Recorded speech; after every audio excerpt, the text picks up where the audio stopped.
What is going on, everybody? Welcome back to Double G Gaming and back to some more WWE 2K17 Universe Mode. Today we have arrived to the Elimination Chamber pay-per-view. This is this is the May pay-per-view of the 2017 season, the second year of this 2K17 Universe Mode, and today I am doing this without a script in front of me. I usually have a script that I read off for the intro and the outro.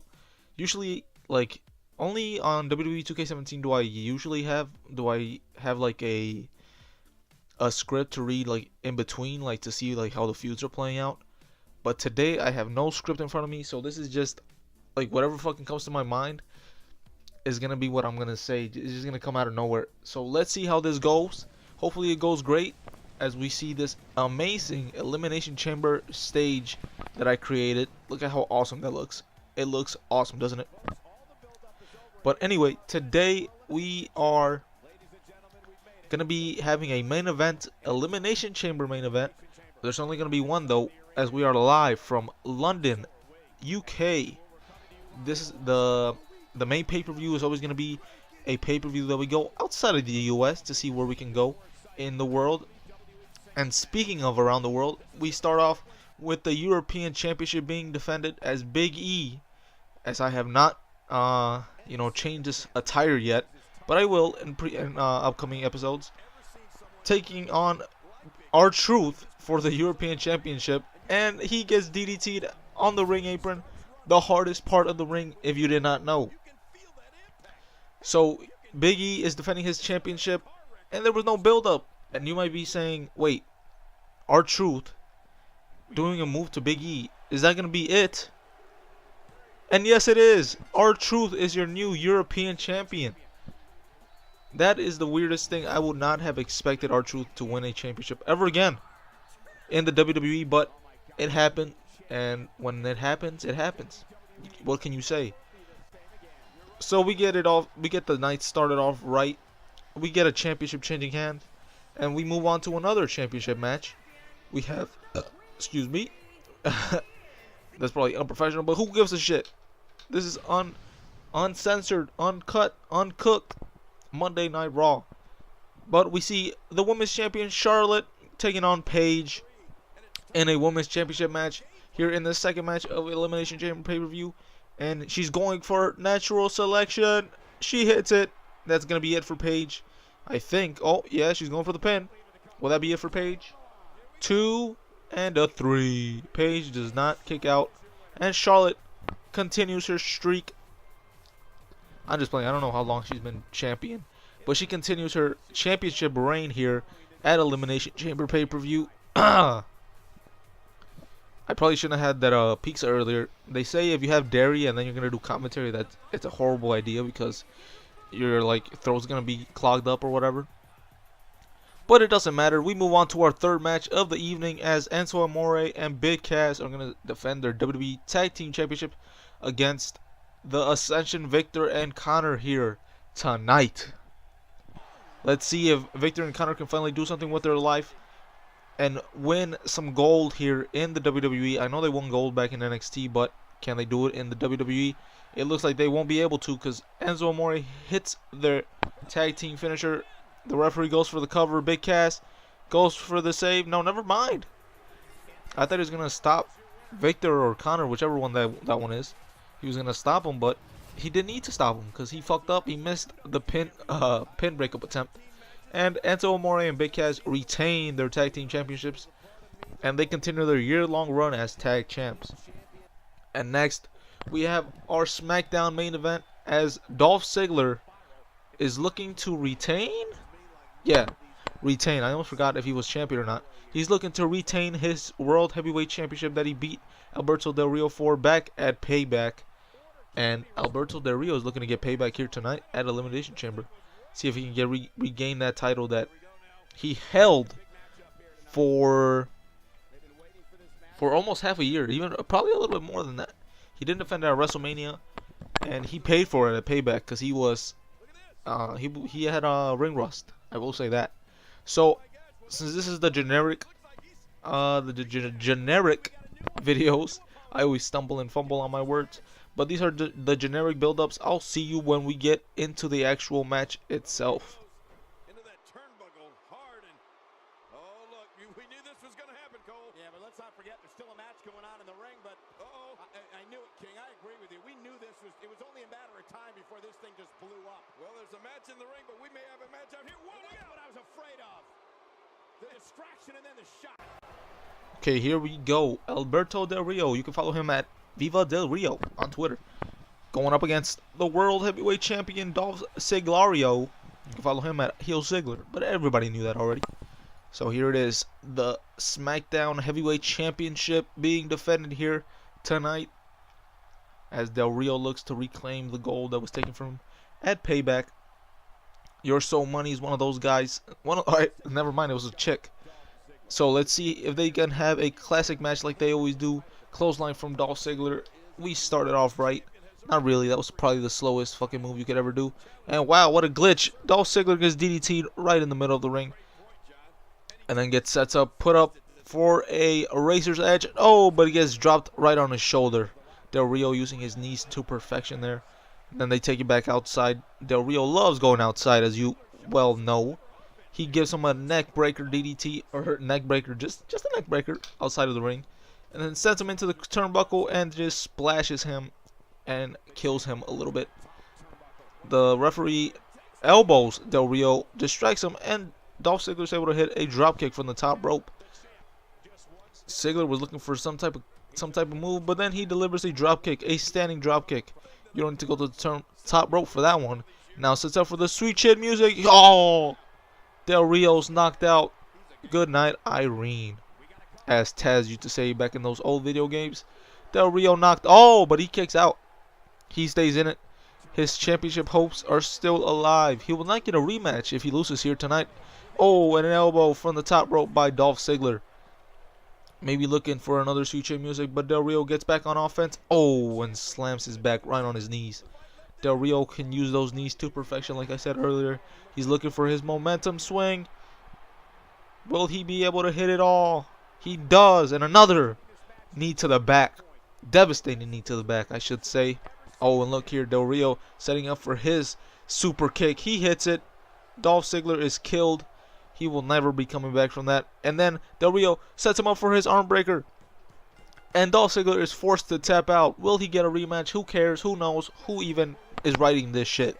Del Rio reclaims his World Heavyweight Championship after losing it 1 month earlier. Kind of like real life. Dolph Ziggler held it for 1 month and gave it right back to the owner. And ironically enough, it was the same person, Alberto Del Rio. So here we go to our 6-man tag team match. It's not for the Intercontinental Championship. This is to determine which faction will not only disband, but will leave the WWE forever. As you saw earlier in the day, Bret Hart bumped into the wettest dog in the yard. And then he comes out and is calling out Seth Rollins to ask for a match, if you will. He says, you get your faction, the Shield, and you will face me and my faction, the Hart Foundation, the new Hart Foundation from 1997. Look at that, Jim and the Anvil Neidhart, part of the Hart Foundation back in 1997, attacks the wettest dog in the ring on his leg prior to, prior to anything. And then Seth Rollins is like, you know what? Let's put our differences aside and let's get rid of these old farts from the WWE today. And he agrees. So now he just has to get Dean Ambrose on his side, and we will have the match set in stone for Elimination Chamber. Look at that. Bret Hart doesn't believe that the Shield can get back together for one night and destroy the Hart Foundation for good. That's a hell of a deal, because Bret Hart, if Jim Neidhart, or who's his partner, the British Bulldog. I was gonna put Brian Pillman, but I said I could use Brian Pillman in later storylines, so I'm not gonna risk him in this match. So if British Bulldog or Jim Neidhart gets pinned, that's it for Bret Hart. We will no longer see him in the WWE Universe mode, 2K17 edition. So Seth Rollins and Dean Ambrose coming out we won't need to see the other guy because he fucking sucks. So we'll just jump into the match. Crossbody by Dean Ambrose to start it off, and we are getting into. And look at this. If you think about this, Seth Rollins and Dean Ambrose are the two youngest guys in the WWE, and if Reigns loses the match for them, because you know he's gonna be the one who gets pinned if any of them get pinned, they are out of the WWE. The two youngest guys are gonna be out. It's gonna be a shock if that happens. But anyway, let's get back to the action in the ring. Suplex by Dean Ambrose. Suplexes and DDTs are running rampant in this game. As you see, another suplex there. Snapmare DDT. No, I'm just playing. I don't know what the fuck I'm saying now. And then a swinging neck breaker. CM Punk like from Dean Ambrose onto the Bulldog. Bulldog had great potential in the WWE. I wonder why he was never used better. Oh wait, it's because he took so many drugs. Wait, but I'm not judging.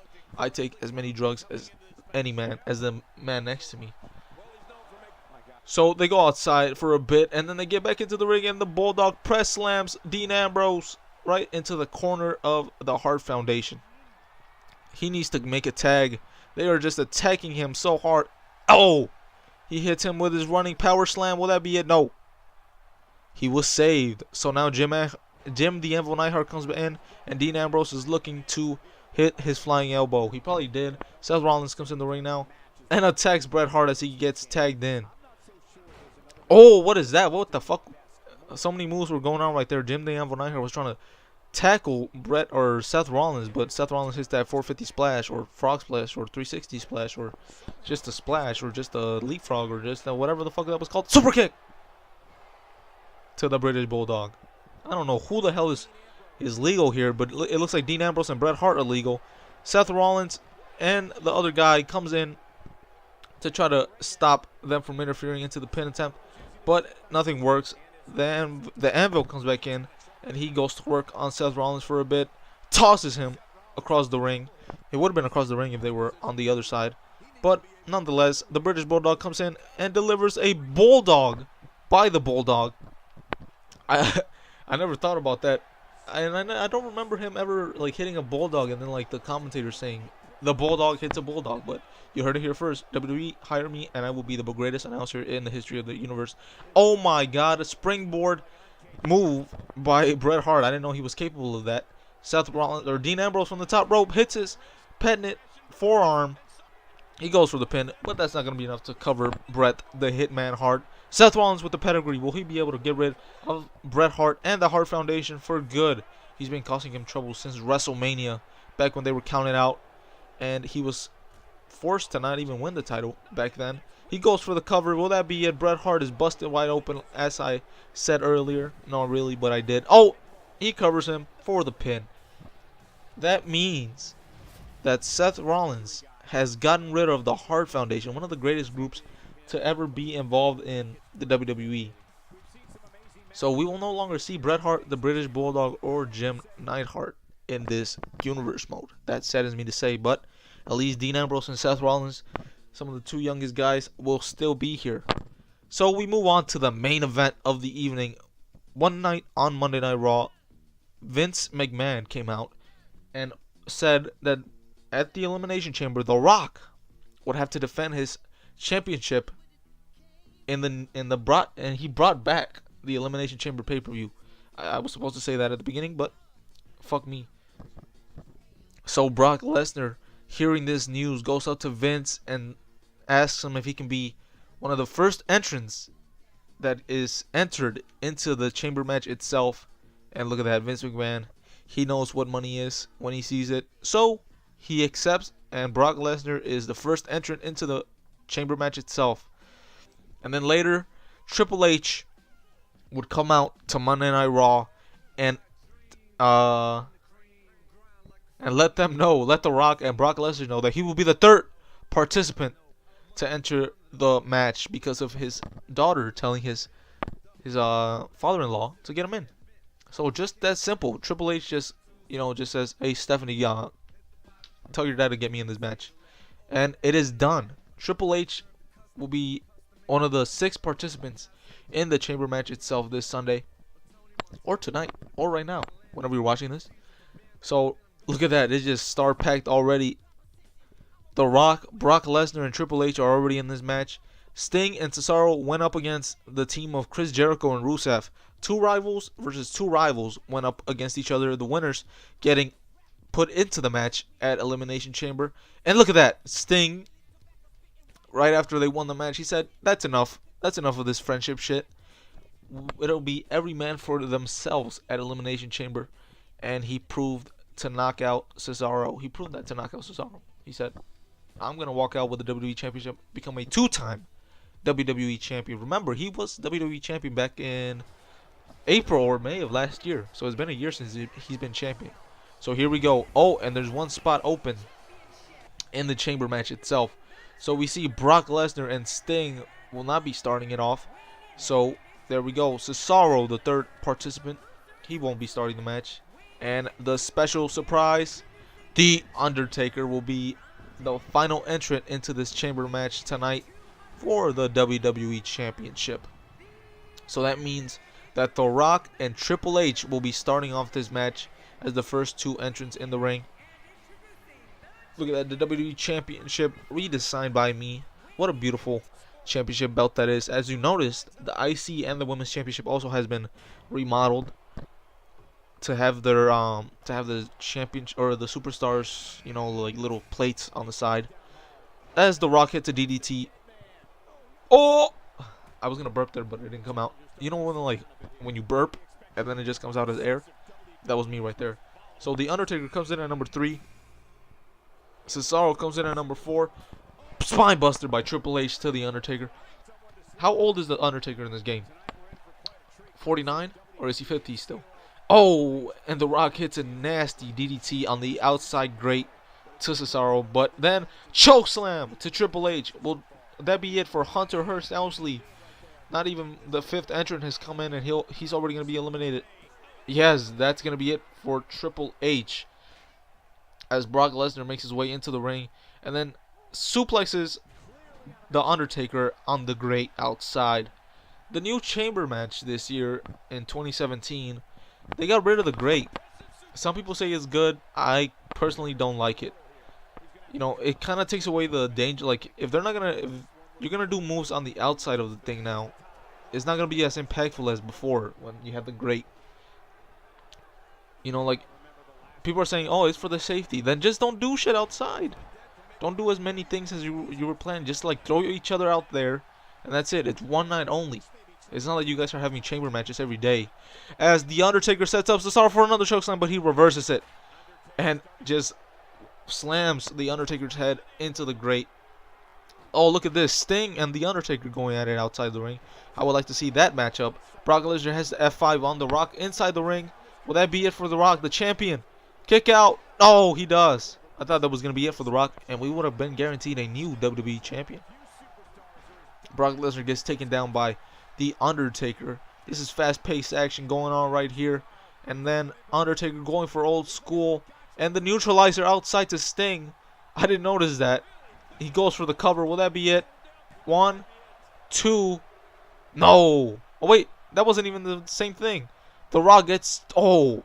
They collide. Their heads collide into each other into the corner. The Rock gets pinned by The Undertaker. Will that be it? Oh. The Rock gets eliminated in a weird fashion. His head slammed into the Brock's head into the corner by The Undertaker, and that's gonna be it for The Rock. We're guaranteed a new champion. And Sting applied the sharpshooter on Cesaro, so now Cesaro's out of the match as well. Oh, Sting gets driven down by the last ride. Goes for the cover.